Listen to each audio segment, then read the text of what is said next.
굉장히 반응을 자제하고 있습니다. 사실 보도만 하고 있고. 트럼프하고 악연이 있잖아요. 그 보복하기가 사실은 쉽지는 않을 거예요. 아시다시피 전기차라든가 태양광, 배터리 이런 데 대해서 적게는 50%, 많게는 100% 관세를 부과를 했고, 그거에 대한 대응을 하겠다는 논리로 중국도 했습니다. 과거와는 좀 달라지죠.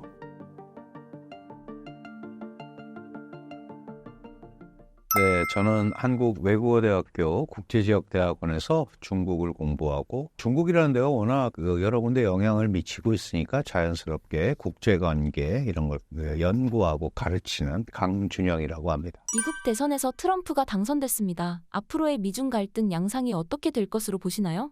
네, 사실은 많은 국가들이 트럼프 당선 예상을 했거나 또는 준비는 다 하고 있었죠. 그런데 워낙 이번 선거 결과를 보시면 아시지만 거의 완승에 가까운 승리를 했거든요. 그래서 그런 면에서 좀 더 충격을 받은 것 같아요. 그러니까 더 많은 미국인들이 트럼프가 강조하는 미국 우선주의, 미국을 다시 위대하게 마가라고 그러잖아요. 그 부분에 손을 들어줬다. 이런 면에서 우리가 이제 트럼프가 되면 좀 걱정하던 부분들이 미국 고립주의, 그리고 미국 중심의 세계 정세를 만들려고 하고, 트럼프 같은 대통령은 뭐 장사꾼이다 이런 얘기 하잖아요. 그러니까 모든 거를 비즈니스 마인드로 접근하는 거 아닌가 하는 데 대한 이제 우려가 있는 거죠. 이 부분은 똑같이 중국도 그렇게 받아들이는 것 같습니다. 사실 민주당의 해리스 후보가 됐으면 기존에 바이든 대통령이 해왔던 그 큰 틀을 그대로 유지할 거니까 기회비용이 아무래도 상대적으로 덜 들어가겠죠. 그리고 사실 이 선거 결과까지 기다리면서 여러 가지 정책이나 이런 것도 미뤄둔 것들이 있는데, 이제 막상 트럼프 대통령이 되니까 말씀드린 대로 미국 우선주의와 미국을 다시 위대하게 미국 중심주의, 어떻게 보면 고립주의 외교 노선을 다시 선택할 가능성이 있다. 그렇다면 트럼프 대통령이 공언한 대로 보편관세 20%,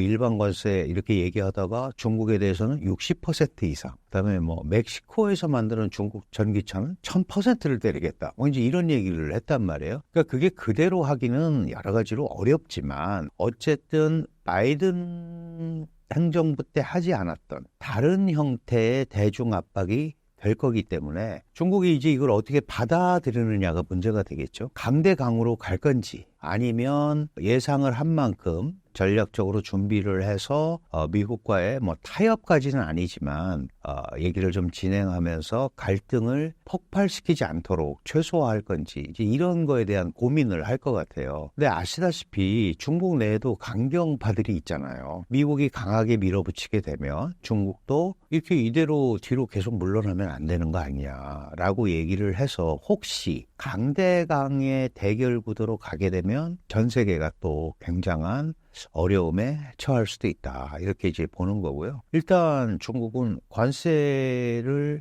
때린다고 했으니까 그 부분에 대해서는 긴장을 하고 있는 걸로 생각이 됩니다. 트럼프 당선에 대한 중국 언론사, 현지 반응은 어떤가요?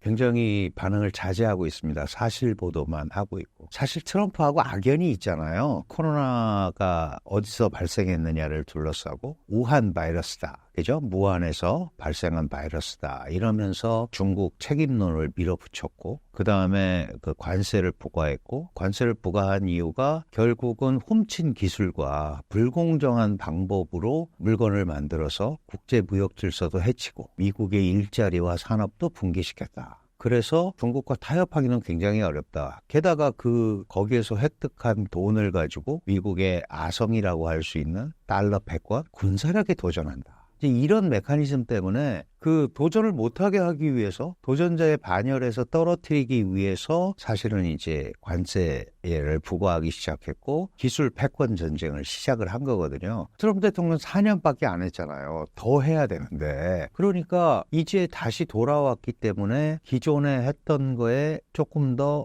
자신의 생각으로 효율적인 방법으로 더 압박을 할 가능성이 있다. 게다가 바이든 행정부 때는 사실은 이제 원래 민주당 정부가 민주, 자유, 가치, 그리고 동맹과 함께 어떻게 보면 스크럼을 짜고 중국을 압박했단 말이에요. 그러니까 그거와는 또 다른 형태의 압박이 올 거고, 트럼프 입장에서 보면 바이든 행정부가 한 것 중에서도 효과를 거둔 부분이 있는 건 있잖아요. 그러니까 원래 자기가 했던 거에 바이든 행정부가 중국 대륙에서 효과를 거둔 것 플러스 새로운 압박이라든가 이런 것들을 시행하게 될 경우 미중 관계가 상당히 어려워질 수밖에 없지 않느냐 이렇게 보는 거고, 그렇기 때문에 중국은 지금 굉장히 말을 아끼고 있다. 그리고 논평을 해달라고 얘기를 하면 미국의 내정 문제이기 때문에 우리는 얘기하지 않겠다. 이게 이제 기본적인 현재까지의 중국의 입장입니다.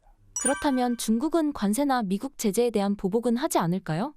그 보복하기가 사실은 쉽지는 않을 거예요. 근데 중국도 4월 26일 날 관세법을 통과를 시켰어요. 그리고 미국 바이든 행정부가 8월 1일부터 이제 일부 전략 산업에 대해서 관세를 부과를 했거든요. 아시다시피 전기차라든가 태양광, 배터리 이런 데 대해서 적게는 50%, 많게는 100% 관세를 부과를 했고, 그러고 나서 그거에 대한 대응을 하겠다는 논리로 중국도 관세법을 개정을 했습니다. 그 개정 관세법의 핵심은 상대국이 중국에 대해서 한 만큼 같은 비율로 똑같이 하겠다라는 건데, 근데 그거를 유예를 했던 거예요. 12월 1일부터 하겠다고. 근데 그 얘기는 미국 새로운 대통령이 탄생을 하면 그때 보고하겠다는 건데, 지금 이제 12월 1일이라는 게 얼마 남지도 않았잖아요. 물론 이제 트럼프는 아직은 여전히 당선자 신분입니다. 그렇다고 직접적으로 또 미국에다 대고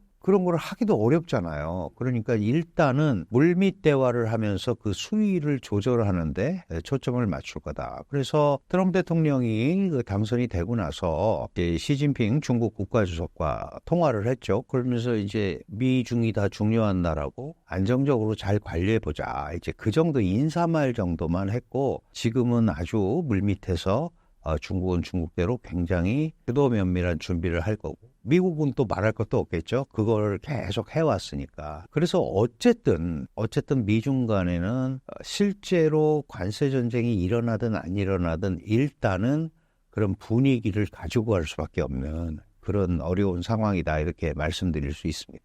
극심해지는 미중 갈등이 한국 경제에는 어떤 영향을 미친다고 보시나요? 사실 미중이 싸우는 거는 한국한테 그렇게 특별히 좋을 건 하나도 없잖아요. 근데 이제 문제는 뭐냐 하면, 우리가 사실은 중국에 수출하는 많은 물건들이 중간재입니다. 사실 소비재는 지금 우리가 잘 알고 있는 화장품이라든가 이런 소비재들이 코로나 팬데믹을 겪으면서 교류가 원활하지 않았고, 또 중국은 일부 대체재를 또 스스로 마련을 했고, 그러면 결국은 중간재가 이제 계속적으로 그동안에 코로나 팬데믹을 겪으면서도 사실 교역은 계속됐고 3천억 불이 넘을 만큼 상호 필요한 게 있었어요. 근데 미중 갈등이 심화되면 아무래도 중국의 대미 수출이 좀 감소하겠죠. 그러면 우리가 완성품을 위해서 수출하는 중간재 수출에 영향을 받을 수밖에 없죠. 또 한편으로는 미국의 대중 압박이 계속되면서 그 대체재 효과를 한국에서 찾는 외국, 미국이 기업들이 있을 거다. 그렇다면 반사 효과도 조금 볼 수는 있을 거다. 그러나 그게 계속 가지는 않을 겁니다. 이제 그런 면에서 글로벌 경기가 활성화가 되고 정상적으로 작동하는 것이 한국의 한 건데, 지금 이제 결국 그렇게 안 되잖아요. 그러면 이거는 어느 게 좋다 나쁘다라고 얘기를 할 수는 없어요. 왜냐하면 반드시 동전의 양면이라고 그러잖아요. 좋은 게 있으면 나쁜 게 있고, 수출에 좋으면 뭐 수입에 나쁘고, 수입에 좋으면 수출에 나쁘고, 환율도 그렇고 이게 상대적인 거거든요. 그런데 그나마 좀 다행인 것은 한국이 중국이 가장 목말라 하는 반도체 기술을 가지고 있고, 하이엔드 반도체를 생산하고 있고, 현지에 공장이 있기 때문에 과거와는 좀 달라지죠.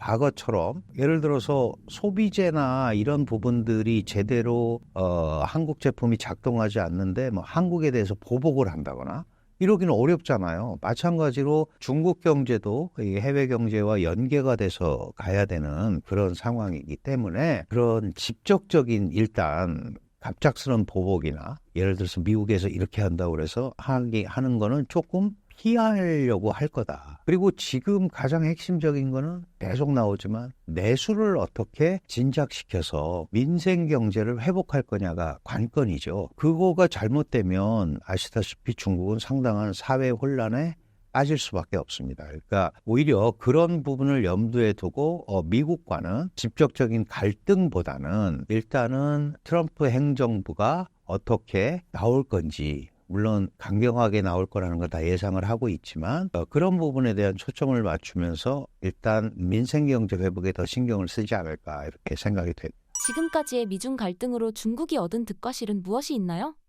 기본적으로 득은 별로 없는데 동전의 양면이라고 말씀드렸잖아요. 일단은 중국의 대미 수출이라든가 또 미국과 유럽의 연합까지는 아니지만 처음에는 미국의 말을 잘 듣지 않다가 이제 미국에 동조하는 분위기가 많이 나왔잖아요. 특히 러시아의 우크라이나 침공으로 인해서 더 이제 그런 게 강화가 됐는데 그러다 보니까 중국의 대미 수출이라든가 대유럽 수출이 다 어려움을 겪게 됐죠. 그래서 전체적으로는 전체 경제에서 중국의 수출이 차지하는 비중이 20% 이하고 그게 크지는 않습니다. 그럼에도 불구하고 어쨌든 중국은 물건을 만들어서 해외로 팔아야 되거든요. 근데 그런 부분에 일단 이제 브레이크가 걸렸으니까 전체적으로 무역량이 줄고, 무역량이 줄었다는 거는 물건 만드는데 어려움을 겪었다는 얘기고, 그러면 결국은 기업이 많이 제대로 가동이 안 됐다는 뜻이고, 그렇다면 거기에 근로자들도 상당히 어려움을 겪었다는 뜻이잖아요. 그러니까 이제 그런 거는 전체 경제에 마이너스적인 요인이 있는데 또 이제 긍정적인 거는 아니지만 그럼 뭘 얻었냐를 한번 생각을 해보면 어쨌든 기술 이전이라든가 기술 압박, 중국의 기술이 발전되지 못하게 계속해서 압박을 하다 보니 대체제를 개발을 해야 되잖아요.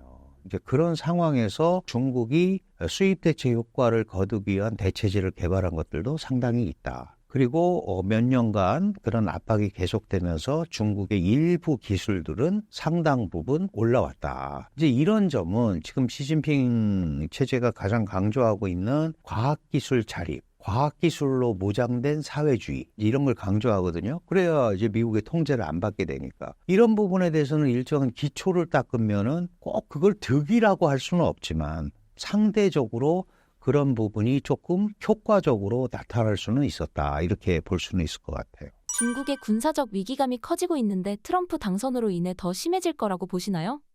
글쎄요, 뭐 군사적 대치라든가 이런 거는 미국의 대중 압박이 특히 트럼프 행정부는 군사적으로 압박하는 거는 별로 없었어요. 왜냐하면 트럼프가 계속 강조하잖아요.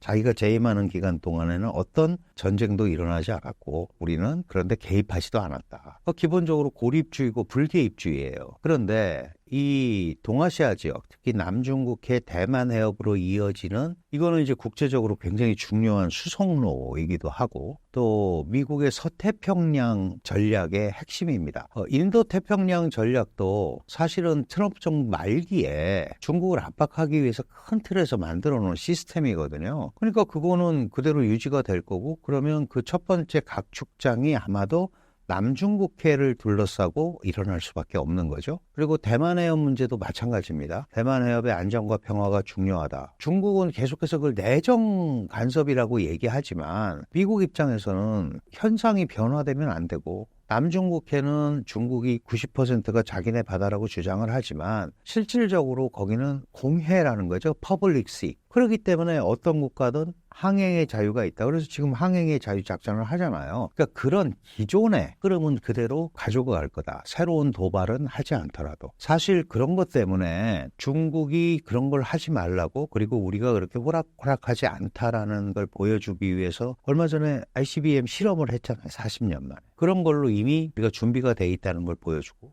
그리고 대만 포위 훈련을 한번 하지 않았습니까? 그 대만 쌍십절에 라이칭더 대만 총통이 중화민국이 더 오래된 국가인데 어떻게 중화인민공화국한테 우리가 속하라고 그러느냐 이제 이런 얘기를 했단 말이에요. 그러니까 그거에 대한 훈련으로 이제 포위 훈련을 했는데 그때 처음으로 요녕함이라는 항공모함 전단을 태평양에 투입을 했어요. 지금까지는 미사일 떨어뜨리고 이런 것만 했는데 그 얘기인 즉슨 미국으로부터 들어오는 항공모함과 우리가 맞설 수준이 된다라는 거를 또 의도적으로 표현을 하는 거거든요. 그러니까 직접적 충돌은 하지 않더라도 서로 그런 경쟁을 통해서 힘겨루기를 할 가능성은 상당히 있다. 이렇게 봐야 될 것 같습니다.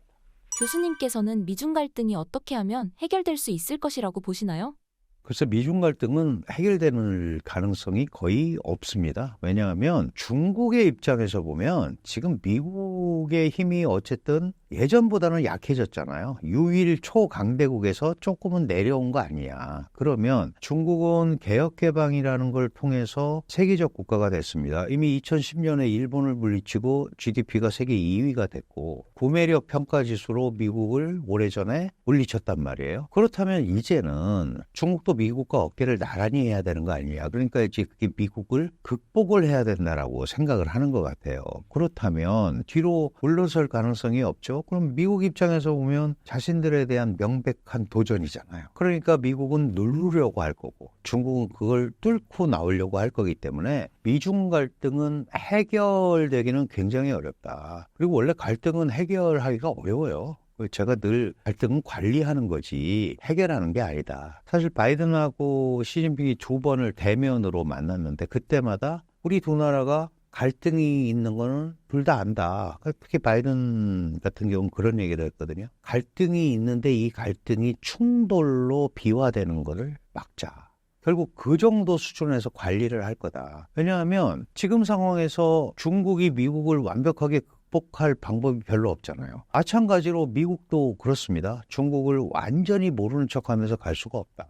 이거는 과거의 미소 갈등하고 좀 다르기 때문에 그렇습니다. 거기에는 중국이 가지고 있는 제조력이라는 게 있거든요. 글로벌 밸류체인에서 어쨌든 메이드 인 차이나든 중국적 부품이든 중국의 조립이든 완성품이든 어쨌든 한 40%가 걸려 있기 때문에 그걸 전혀 모르는 척 할 수가 없다. 중국은 이제 한편으로 약간 이런 생각을 하는 것 같아요. 이번에 테슬라가 중국에 공장이 있거든요. 상해에. 그 공장을 할 때 사실은 지금 총리인 리창 총리가 상해시 서기였어요. 그런데 그 공장 들어왔을 때 들리는 말로는 자기가 서류를 들고 다니면서 공장을 유치했다.